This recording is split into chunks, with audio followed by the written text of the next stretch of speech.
शेट ठोक दीजिए, महाकाल का से ठोक दीजिए। नमस्कार दोस्तों, संघर्ष कोचिंग संस्था पर एक बार फिर से मैं आप सभी का स्वागत करता हूं। दोस्तों, आज मैं आप सभी को बताने वाला हूं कि किस प्रकार से हम प्रेजेंट इंडिपेंडेंट टेंस के सेंटेंसेस को ट्रांसलेट करेंगे। तो दोस्तों, इसके पहले वाले क्लास में मैंने आप सभी को बता दिया था कि टेंस कितने प्रकार के होते हैं और टेंस किसे कहते हैं। दोस्तों, यदि आप उस वीडियो को नहीं देखे हैं तो डिस्क्रिप्शन बॉक्स में मैंने उसका लिंक दिया हुआ है, आप वहां से जाकर के देख सकते हैं। दोस्तों, चलिए आज के क्लास को शुरू करते हैं। दोस्तों देखिए, प्रेजेंट इंडिपेंडेंट टेंस को हम किस प्रकार से पहचानेंगे कि प्रेजेंट इंडिपेंडेंट टेंस का ही सेंटेंस है। चलिए देखते हैं। प्रेजेंट इंडिपेंडेंट टेंस को पहचानने के लिए हमारे पास एक स्ट्रक्चर लिखा गया है जिसके थ्रू हम पहचान पाएंगे कि प्रेजेंट इंडिपेंडेंट टेंस कैसे होते हैं, उसके सेंटेंस किस प्रकार के होते हैं। दोस्तों देखिए, लिखा गया है जिन हिंदी वाक्यों के अंत में का है, ती है, ते है, ते हो आदि शब्द आते हैं उसे हम प्रेजेंट इंडिपेंडेंट टेंस कहते हैं। यानी कि प्रेजेंट इंडिपेंडेंट टेंस के हिंदी वाक्यों के अंत में का है, ती है, ती है, ते हो ऐसे अन्य शब्द आते रहते हैं। तो दोस्तों, बस हमको आखिरी में ध्यान देना है कि उसके आखिरी में कौन कौन से वर्ड्स आते हैं। देखिए, वह बाजार जाता है, का है, इसके आखिरी में क्या है, का है। तुम किताब पढ़ते हो, इसके भी लास्ट में देखिए क्या है, ती है, ते हो। राधा गाना गाती है, देखिए इसके भी आखिरी शब्दों में क्या है, ती है। यानी कि इस प्रेजेंट इंडिपेंडेंट टेंस के हिंदी वाक्यों के अंदर क्या क्या आता है, ता, ती, ते के बाद है, हूँ, हो ऐसे शब्द आते हैं। दोस्तों चलिए देखते हैं कि प्रेजेंट इंडिपेंडेंट टेंस के हिंदी वाक्यों को हम ट्रांसलेट कैसे करेंगे। ठीक है, देखिए इसका नियम क्या है। सब्जेक्ट यानी कर्ता, मेन वर्ब का फर्स्ट फॉर्म है, प्लस यस या तो ईएस, उसके बाद ऑब्जेक्ट लिखेंगे, फिर अदर वर्ड्स को लिखेंगे। तो जैसे हम पहचानेंगे कैसे कि कौन सा सब्जेक्ट है और कौन सा मेन वर्ब है और कौन सा ऑब्जेक्ट है। तो दोस्तों चलिए देखते हैं कर्ता क्या होता है। सब्जेक्ट यानी कर्ता, सब्जेक्ट यानी कर्ता। दोस्तों, कार्य को करने वाले व्यक्ति को कर्ता कहते हैं। जैसे कोई व्यक्ति कार्य को कर रहा है तो कार्य कर ही रहा है, तो कार्य करने वाले व्यक्ति को कर्ता कहेंगे। कौन व्यक्ति कर, जैसे यहाँ पर एक एग्जांपल के थ्रू देखिए, वह बाजार जाता है, तो बाजार कौन जाता है, वह। अच्छा, वह के द्वारा क्या किया जा रहा है, यानी कि कर्ता, वह बाजार जाता है, तो बाजार जाने का कार्य कौन कर रहा है भैया, वह कर रहा है। वह क्या हुआ, कर्ता हुआ। अच्छा, कर्ता के द्वारा क्या कार्य किया जा रहा है, जाने का कार्य किया जा रहा है। दोस्तों अगला में देखिए, तुम किताब पढ़ते हो। अच्छा, कौन किताब पढ़ता है, तुम क्या हुआ, कर्ता हुआ।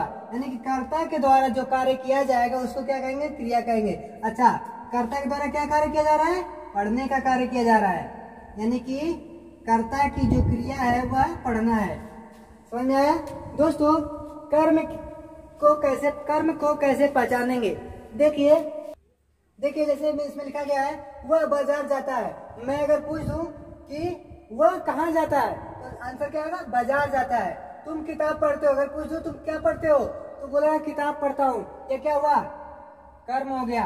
ठीक है दोस्तों, यानी कर्म यानी ऑब्जेक्ट हो गया। हमने क्रिया को भी पहचानना सीख लिया, क्रिया यानी कि मेन वर्ब को। हमने कर्म को भी पहचानना सीख लिया। दोस्तों, यदि कर्म को पहचानने में अभी भी कोई आपको दिक्कत परेशानी हो रही हो तो कमेंट बॉक्स में बताइएगा, आपको हम उसका अलग से वीडियो बना देंगे। ठीक है, तो दोस्तों चलिए अभी आगे सीखते हैं कि किस प्रकार से हम प्रेजेंट इंडिपेंडेंट टेंस के हिंदी वाक्यों को ट्रांसलेट करेंगे। चलिए देखते हैं। जैसे यहाँ पर क्या लिखा गया है, वह बाजार जाता है। बाजार कौन जा रहा है, वह की अंग्रेजी क्या होती है, ही। यहाँ पर लिखेंगे ही। उसके बाद क्या है, मेन वर्ब को लिखना है, यानी मेन वर्ब का फर्स्ट फॉर्म को लिखना है। यहाँ पर वर्ब क्या है, वह बाजार जाता है, यानी ये तो कर्ता हो गया। कर्ता के द्वारा क्या कार्य किया जा रहा है, जाने का कार्य किया जा रहा है। तो जाना इसकी क्रिया हुई, तो जाने के इंग्लिश क्या लिखेंगे, गो मीन्स जाना। अच्छा, यहाँ पर देखिए लिखा गया है यस या तो यस, कहाँ, क्रिया में, मेन वर्ब के फर्स्ट फॉर्म में, या क्रिया में यस या तो ईएस जोड़ेंगे। तो दोस्तों यहाँ पर अभी तो हम ई एस जोड़ देते हैं, अगले आगे हम आपको बताएंगे कि एक वचन कर्ता के साथ क्रिया में हम कब यस जोड़ेंगे और कब ई एस जोड़ेंगे। तो दोस्तों देखिए, ही गोज कहाँ जा रहा है भैया, टू, ही गोज टू बाजार यानी कि मार्केट। दोस्तों जब एक स्थान से दूसरे स्थान तक जाने का कार्य होता है तो वहां पे हम टू का प्रयोग करते हैं, और एक स्थान से दूसरे स्थान तक आने का कार्य जब होता है तो वहां पे हम फ्रॉम का प्रयोग करते हैं। तो दोस्तों आगे देखिए, यहाँ पर तुम किताब पढ़ते हो, ये देखिए बहुवचन करता है ना, तो बहुवचन कर्ता के साथ हम क्रिया में ना ही यस जोड़ेंगे और ना ही ई एस जोड़ेंगे। तो सबसे पहले इसको बनाते हैं नियम के अनुसार, सब्जेक्ट को लिखेंगे, सब्जेक्ट यानी कि यू है यहाँ पर, यू। अब मेन वर्ब क्या है, पढ़ना, रीड मीन्स पढ़ना, रीड। इसके बाद क्रिया में यस या यस जोड़ने के लिए कहा गया है, लेकिन जब भी क्रिया कर्ता जो है बहुवचन कर्ता होगा यानी प्लूरल सब्जेक्ट होगा, तो वहां पर हम क्रिया में ना तो यस जोड़ेंगे और ना ही ई एस जोड़ेंगे, जैसा का तैसा लिख देंगे, रीड। उसके बाद क्या लिखेंगे, ऑब्जेक्ट यानी कर्म। कर्म क्या भैया, क्या पढ़ता है, किताब, यहाँ पर लिखेंगे।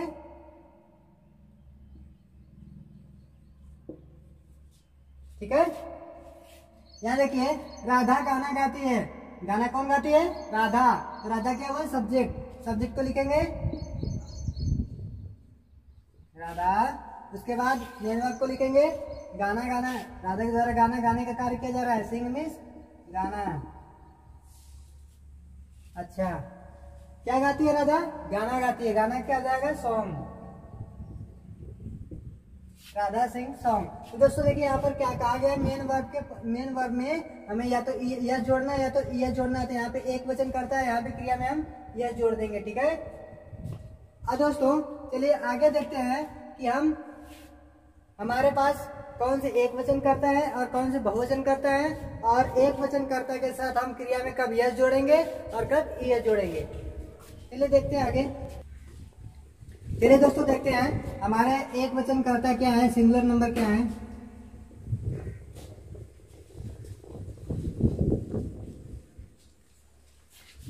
जैसे ही, सी, इट या किसी का नाम हो।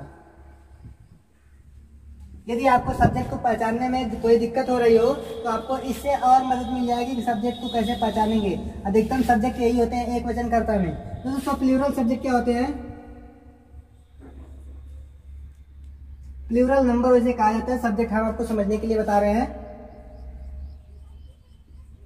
प्लूरल में क्या आता है, आई, वी, यू, दे, ये क्या है, बहुवचन करता है। दोस्तों अभी आपके प्रति अगर बहुवचन कर्ता से संबंधित कुछ भी क्वेश्चन हो तो कमेंट बॉक्स में बता दीजिएगा, हम आपको क्लियर कर देंगे। ठीक है दोस्तों, आगे चलते हैं, देखते हैं कि एक वचन कर्ता के साथ हम कब क्रिया में यस जोड़ेंगे और कब ई एस जोड़ेंगे। अभी हम देखते हैं कि एक वचन कर्ता के साथ क्रिया में हम कब यस जोड़ेंगे और कब ई एस जोड़ेंगे। देखिए यहाँ पर एक स्ट्रक्चर लिखा गया है, यदि एक वचन कर्ता के साथ क्रिया का आखिरी अक्षर या letter yes, Z, yes H, double S, C H, O आते हैं तो उस क्रिया में हम ई एस जोड़ देते हैं, अन्यथा केवल एस जोड़ते हैं। ठीक है दोस्तों, देखिए दोस्तों यदि एक वचन कर्ता हो, उस कर्ता के साथ क्रिया का आखिरी अक्षर इनमें से आता है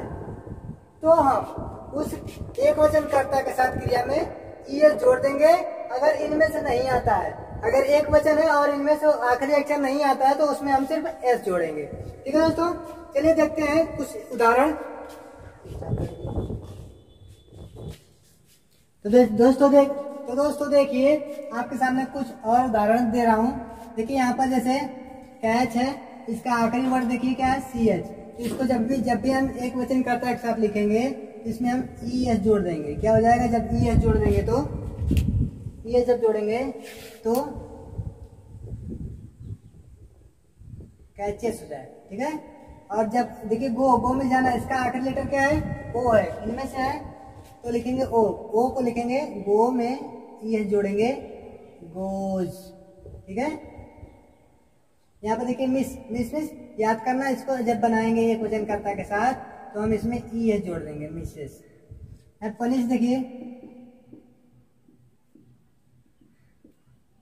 आखिरी लेटर देखिए एस एच है, देखिए इसमें भी हम ई एच जोड़ देंगे। यहाँ पे देखिए सर्च में खोजना, तो इसको भी जब बनाएंगे SEARCH, देखिए आखिरी लेटर CH है, इसमें हम EH जोड़ देंगे एक वचनकर्ता के साथ। कैरी में ले जाना, तो दोस्तों देखिए यहाँ पर कैरी है, आखिरी लेटर Y है, जो कि मैंने नहीं बताया था। यदि आखिरी लेटर किसी क्रिया का आखिरी लेटर यदि Y आता है तो Y को हटाकर हम ES के स्थान पर IES जोड़ेंगे। क्या? IES, carries. यहाँ पे देखिए फ्राई मतलब तलना, जब इसको हम सेंटेंस के तौर पर बनाएंगे क्वेश्चनकर्ता के साथ, तो फ्राई के स्थान पर देखिए Y है, Y को हटाकर IES जोड़ देंगे, फ्राइज। ठीक है दोस्तों, उम्मीद करता हूँ दोस्तों आपको वीडियो अच्छी तरीके से समझ में आ गया होगा। और दोस्तों यदि आप हमारे संघर्ष कोचिंग संस्था पर नए हैं तो कृपया चैनल को लाइक, शेयर और सब्सक्राइब करिएगा। So finally thank you, best of luck.